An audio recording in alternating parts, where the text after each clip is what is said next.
बार की बात है, एक छोटे से गांव में नील नाम का एक लड़का रहता था। नील बहुत ही बुद्धिमान और जिज्ञासु था। उसे हमेशा नई नई जगहों पर घूमने और रहस्यों को सुझाने का शौक था। एक दिन उसे गांव के बाहरी इलाके में स्थित एक पुराने मंदिर के बारे में पता चला। लोगों का कहना था कि वहां रात को अजीब घटनाएं होती हैं। नील ने उस मंदिर का पता लगाने का निश्चय किया। रात का समय था, चांदनी रात में मंदिर का काला ढांचा अजीब सा दिख रहा था। नील धीरे धीरे मंदिर के अंदर पहुंचा। अंदर घुसते ही ठंडी हवा का एक तेज झोंका आया। मंदिर के दरवाजे खुद ब खुद बंद हो गए। नील का दिल तेजी से धड़कने लगा, लेकिन उसने साहस नहीं छोड़ा। तभी उसे मंदिर के एक कोने में एक अंधेरी छाया दिखाई दी। वह छाया धीरे धीरे उसकी ओर बढ़ने लगी। नील के शरीर में सिहरन दौड़ गई। उसने पीछे मुड़कर भागने की कोशिश की, परंतु दरवाजा बंद था। उस छाया ने अचानक से एक मानव आकार ले लिया। नील ने साहस जुटाकर पूछा, तुम कौन हो? छाया से धीमी आवाज इस मंदिर की रक्षक हूँ।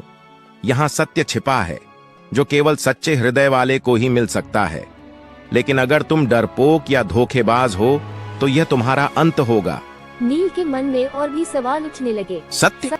कौन सा सत्य? नील ने हिम्मत करके पूछा। छाया ने एक पुरानी सीढ़ी की ओर इशारा किया जो मंदिर के नीचे की ओर जा रही थी। वहाँ जाओ। अगर तुम्हारे दिल में सच्चाई है तो सत्य तुम्हारे सामने होगा।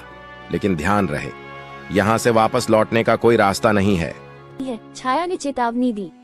नील को अपनी जिज्ञासा शांत करने की तीव्र इच्छा थी, इसलिए वह बिना रुके सीढ़ियों की ओर बढ़ा। नील नीचे पहुंचा और एक अंधेरे कमरे में दाखिल हुआ। वहां चारों ओर दीवारों पर प्राचीन चित्र उकेरे हुए थे। बीच में एक पत्थर का ताबूत रखा था। नील ने जैसे ही ताबूत को छुआ, एक तेज रोशनी कमरे में फैली। तभी एक गूंजती हुई आवाज आई। सत्य को पहचानो और उसे स्वीकार करो। जो सच्चाई से भागेगा उसे जीवन में अंधकार ही मिलेगा। नील का दिल धड़कने लगा। अचानक नील को एहसास हुआ कि सत्य का मतलब उसकी अपनी ईमानदारी और सही रास्ते पर चलने की शक्ति है। वह समझ गया कि जीवन में सच्चाई और ईमानदारी ही सबसे बड़ा खजाना है। मंदिर के दरवाजे फिर से खुल गए और नील मुस्कुराते हुए बाहर निकला, ये सबक सीखकर कि सत्य ही जीवन। यह कहानी एक छोटे से गांव में रहने वाले रामू की है। करता था। उसकी चूड़ियों की दुकान गांव की महिलाओं में काफी लोकप्रिय थी, क्योंकि वह सस्ती और सुंदर चूड़ियां बेचा करता था। एक दिन रामू की दुकान पर गांव की एक गरीब महिला आई, जिसके पास चूड़ियां खरीदने के लिए पैसे नहीं थे। वह महिला अपनी बेटी की शादी के लिए चूड़ियां लेना चाहती थी, लेकिन गरीबी के कारण वह बहुत परेशान थी। उसने रामू से विनती की कि वह उसे कुछ चूड़ियां उधार दे दे और वादा किया कि वह जल्द ही पैसे लौटा देगी। रामू ने महिला की कठिनाई को समझा और बिना कोई शर्त लगाए उसे चूड़ियां दे दी। उसने उस महिला से कहा, तुम अपनी बेटी की शादी अच्छे से करो, पैसे की चिंता मत करो, जब हो सके लौटा देना। यह रामू का उस महिला से किया हुआ वचन था। समय बीता और वह महिला शादी के बाद अपने कर्ज को चुकाने के लिए गांव छोड़कर दूसरे शहर चली गई। रामू ने कभी भी महिला से पैसे लौटाने की मांग नहीं की, क्योंकि उसने यह मदद दिल से की थी। लेकिन रामू का दिया हुआ वचन कभी न भूलने वाला साबित हुआ। कुछ साल बाद रामू की दुकान में आग लग गई और उसकी सारी चूड़ियां जलकर राख हो गईं। उसका व्यवसाय बर्बाद हो गया और वह कर्ज के बोझ तले दब गया। उसी समय एक अमीर व्यापारी गांव में आया और रामू से मिला। वह व्यापारी कोई और नहीं, वही महिला का बेटा था, जिसके लिए रामू ने चूड़ियां उधार दी थीं। उस व्यापारी ने रामू को अपनी मां के वचन के अनुसार सारी मदद की और रामू की दुकान फिर से शुरू हो गई। उसने रामू का सारा कर्ज चुकाया और उसे एक नई दुकान खुलवाने में मदद की। रामू के दिल से किए गए एक छोटे से वचन ने उसकी पूरी जिंदगी बदल दी। इस कहानी से यह संदेश मिलता है कि सच्चे दिल से किया गया कोई भी कार्य बेकार नहीं जाता।